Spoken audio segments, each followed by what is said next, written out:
Good morning, y'all. I am out at my test garden, and I have my Teknetics Patriot, which is basically a Fisher F70.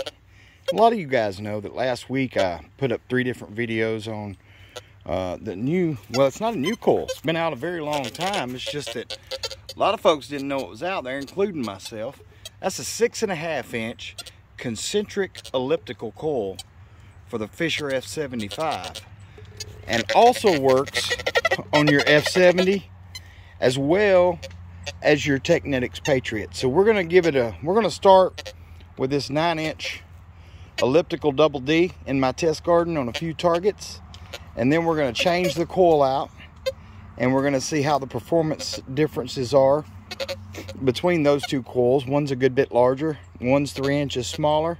Let's check it out. Now, a lot of you guys know that this machine's a bit sparky, which is kind of a good thing. This is one of the few machines out there that you can run into the threshold in discriminate mode, and I really like that feature about this. It makes it competitive in the iron, even up against some of its bigger brothers. So let's talk about the setup real quick. Program 1, my dis level is 0, my speed is in default. Sensitivity I got around 40, but you know, we're going to drop that baby down, say, let's drop it on down to about 34. I'm running a higher threshold of a +1. Number of tones is delta pitch and no notch. So let's run her through here and see what we come up with. Get a quick ground balance. On the double D, we get a 52 on the ground balance. Now let's listen at this is an 11-inch dime right here. Now with the 11-inch coil, I'm getting a taste of it right there. It hits it no problem with this machine.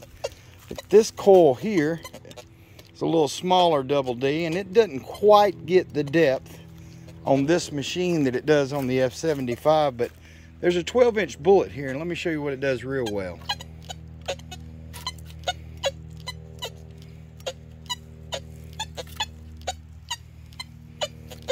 It squeaks that out really nice. A little 50-cent piece at 8 inches in some iron. And it's always struggled with this target just a little.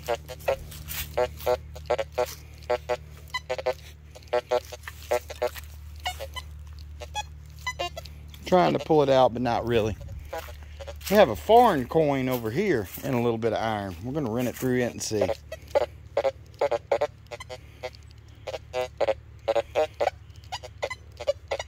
It's definitely there, but just you might pass right over that in a bunch of iron.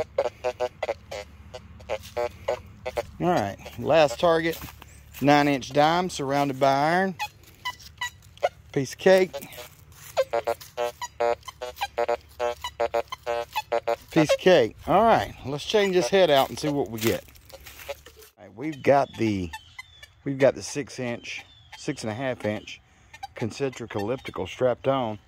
Everything's basically the same. I have upped my sensitivity a bit, because you can do that when you have a smaller coil, and that gives you a little bit of an advantage. So you're pushing a little bit more juice into the ground. So we're going to make sure we got a good ground balance. Ground balance is out about 55. And let's listen to this 11-inch dime.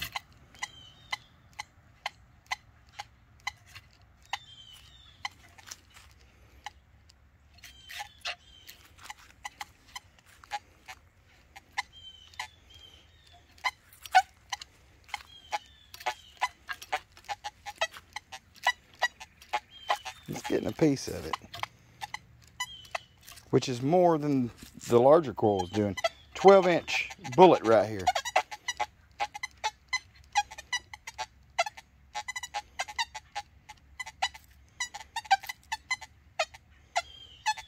It's all over that. That's amazing.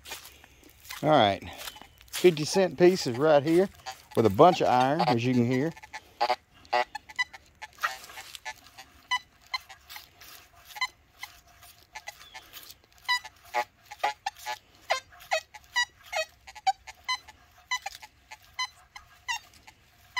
And it is squeaking that out much better than the 11-inch dime. Let's go to this foreign coin that's at 8 inches deep over here with a bunch of iron. Listen to this.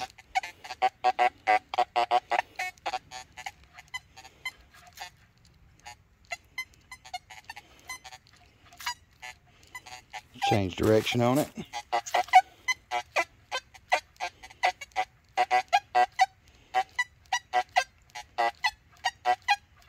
Likes it a lot better at that direction.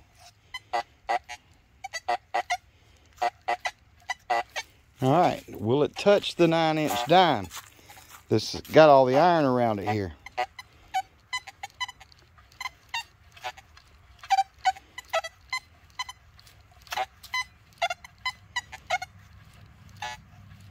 So if you have an F70 or an F75, I'm sorry, if you have an F70 or a Teknetics Patriot, that coil right there works just as good on it, almost, as it does on the S75. I think I was getting a little better performance. Probably not as good a performance as I did down here on this 11-inch dime, but a better performance in that fast mode and the iron. I did nip on the 11-inch dime with the F75 in fast mode, but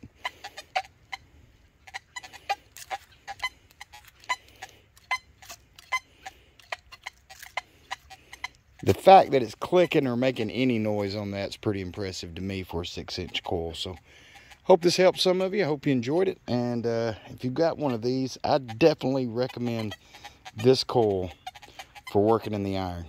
Y'all have a good one.